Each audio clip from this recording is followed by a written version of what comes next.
Did you know that in the Quran there are many miracles? The Quran is a miracle in itself, but there are so many things in the Quran itself that proves the Quran as the words from God, Allah.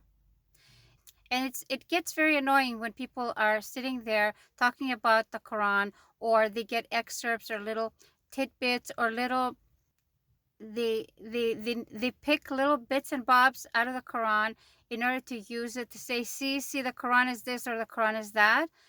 And those people need to sit down, because unless you've actually read the book from cover to cover, then you can't use uh, excerpts without actually knowing what the context is, or what is before and what is after it.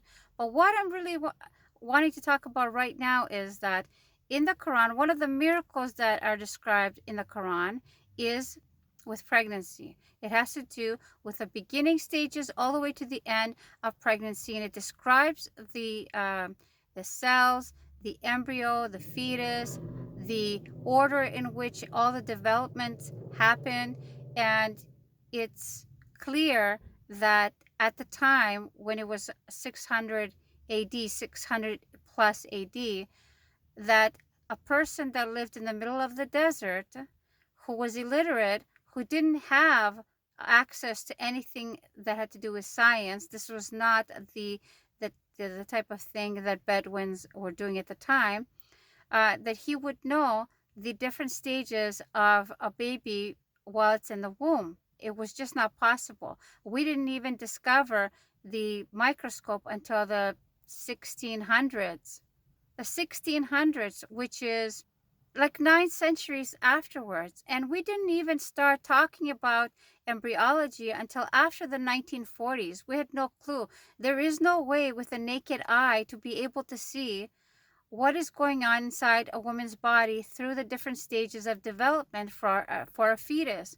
And so I wanted to read you guys a little bit. I wanted to read you guys one part of the Quran that describes it and show you what it says. So in Surah Al-Muminun, Surah number 23, it says, "Verily we created man from a product of wet earth, then placed him as a drop of seed in a safe lodging, then fashioned we the drop into a clot, then fashioned we the clot into a little lump, then fashioned we the little lump into bones, then clothed we the bones with flesh, and then produced it on another as another creation. So blessed be God, the best of creators." That is not the only place in the Quran that the different developmental stages are mentioned and described in detail. I'm just giving you a little example that how would someone that was illiterate, who lived in the middle of the desert, who hadn't traveled very far away from Mecca, where he was born and raised, how would somebody like that know anything about the developmental stages of the embryo, when at that time we were centuries away from having that we would have the technology to even investigate what is going on inside a person's body while they're alive? So it this religion is for a thinking person. This religion is for a person that thinks critically. This doesn't make sense that somebody who was illiterate in the 7th century would know any of this stuff. Okay, so I encourage you guys to read. This surah is called Al-Muminun. It's number 23. I encourage you guys to read. It's not okay to comment on people's videos when you are coming from a place of ignorance and a place of miseducation. Things that you've picked up, bits and bobs that you picked up from somebody who is a bigoted person, or an ignorant person, or like someone who is Islamophobic. It's not okay to just regurgitate what you're hearing in the media or in social media or mainstream media, whatever it is you're getting your information from. Open a book. I really suggest to you to open a book. I really think that you should open the Quran and read it.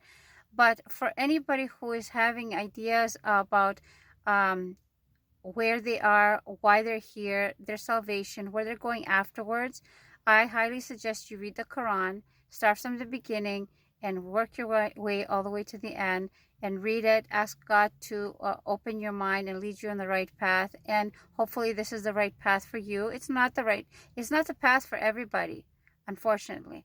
But if this is the right path for you, Allah will open your heart and open your eyes and your ears, and you will travel on the right path. So, if you're fasting today, I pray that your fast and your prayers are accepted. And also, I hope that you pray with me that the people that are suffering today in this world, all over this world, may Allah or God take away their suffering, inshallah. Okay? So I'll see you in the next episode. Assalamu alaikum.